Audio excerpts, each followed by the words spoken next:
أما بعد وراء وحمد إلا الله سبحانه وتعالى marka labaadna waxaa ganacsatada Soomaaliyeed iyo culimada Soomaaliyeed oo barnaamijka afur walaalka maanta degmada waa bari 400 oo qoys u qaybiyeen cunno kala duwan oo isku jirta bur iyo bariis iyo saliid iyo sokor aad u mahadsan yihiin shaqo adag ay qabteen xilli adag lagu jiro cudurro ay jiraan sida coronavirus oo kale dadka aad u dhibaataysan yihiin shaqooyinka qaar aan la aaday meelo badan iska xayir yihiin culimada Soomaaliyeed iyo ganacsatada Soomaaliyeed waxay ku dadaaleen in dadka Soomaaliyeed la afuriyo oo dhibaatada haysata loo gargaaro aad u marsan yihiin 400 oo qoys maanta ka gudoonay ka degmada waa bari ahaan dadka degmada waa bari waa ka faa'iideysteen qaar badan waa dhiman yihiin insha Allah kuwa dhiman waxa la jaaniskiina ama doono kuwa ka faa'iideysteen waxa la u mahad celiyo ganacsatada Soomaaliyeed iyo culimada Soomaaliyeed dadka walaalihiin muxsiniinta dadaalay oo wax idin keeneen oo maanta meeshan in ku afurinayaan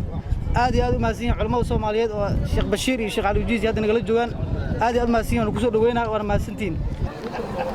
سلام كديب سامق ليسين برنامج كأفورنت وحال يراها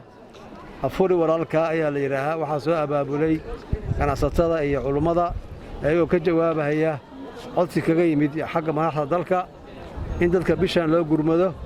وذلك وحلا ترى مركب وحن قاعدنا جوان إن دقمين كودان أفور جارسينه ما أنت وحن أفورين عشان دقمة دينا وابري يا حمر تشب يهالوذاك يهودان يورتنا بضع وأنا أفورنا إني مركب سقونا إن شاء الله تعالى وأنا ما سنتهين ذلك سؤال أبو لرنتي يسيدا والأكسن والواقع بيجي دقمة الشغالة هذه يقدميه هذا يكون حجينا دي كل ما سنتهين دماتين يو بعد ورباه أنت قالت الله وبركاته أنت دمنا إن شاء الله تعالى إلهي ما ركتيه وحكى له سأله ودين سلام هنا والسلام عليكم ورحمة الله وبركاته قدومي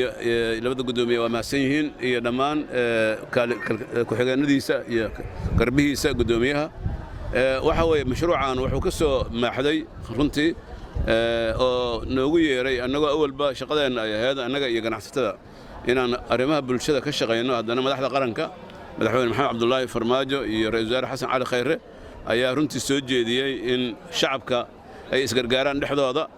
intooda waxay satana inta kale ay u gargaaraan gacanta u fidiyaan bishaan barakeysan ee Ramadaan iyo maalmahan waliba hadana dadku imtixaan ay ku jiraan cudurro iyo shaqo la'aan iyo maaragtay guryaha inta badan la fadhiyo iyo xaalado badan iska jiraan oo adag arintaas marka gudoomiyaha guddiga afuri walaalka Sheekh Bashiir Ahmed Salaad iyo xubnaha la shaqeeyo ganacsatada iyo culimada runtii dadaal habeen maalin ayaa loo galay dhaqaale runtii wax ku ool oo ganacsatada ay soo arooriyeen ayaa lagu bilaabay shaqadan ilaa hadda waxa la marayaa 8 degmo oo hore loo qaybiyay iyo 5 degmo maanta la maray 13 degmo ayaan hadda ka soo jeesanay waxaan noo dhiman 4 degmo 17 degmo 4 degmo insha Allah iyadana biridamba ilaa biridamba inay naga dhamaataan rajaynayna insha Allah raashinkaas waa raashin qiimo gal sida sheekhu u sheegay waxa weeye 5 item oo qofku u baahan yahay waaye 25 kilo sokor 25 kilo bura 25 kilo bariisa iyo caag saliida iyo 2 kilo oo timira وعنت اسكو ديليتران وايو قيمه gal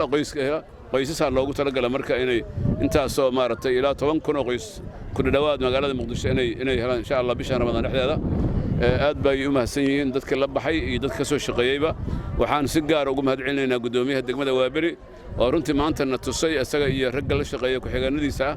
habsami yaani maamul wanaagsan iyo dadkii ugu baahida badnaayo nooga muuqato degmada Waaberi oo lagu yaqaan degmooyinka xamar ugu nishaad badan ay kamid ahaa jireen waagii xataa kacaan ku jiray abaabulan oo markii loo baahdo maartay si fudud u soo baxa marka gudoomiyahana shaqo wanaagsan baa ka muuqata aad u wanaagsan yahay marka dhammaan dadka muslimiinta waxaan leenahay la soo xariisto hal isku hal kan aakhirada hanana marawdiyo in mashruuca wacyigelinta caafimaadka iyo diinta isugu jiraan in cudurkan coronavirus-ka ilaahay ummadda ka dulqaada muslimiinta meel kasta joogan iyo caalamkaba in laga digtoonaado in lagu dadaalo oo hadda sida aad u kala fadhidiin oo maartay loo kala jeejeestay iyo qof walba inay wajigeeda saas u xirato iyo in la ilaaliyo oo hadda kadib maaska la wada qaato kulli oo fariimaha caafimaadka la qaato arintaasna waa laga maarmaan marka aan ku dadaalno inaan cudurka daawar lama hayo inaan ku dadaalno inaan ka dhowrsano ilaahay dhamaantaan xifdiyo wassalaamu alaykum wa rahmatullahi wa barakatuh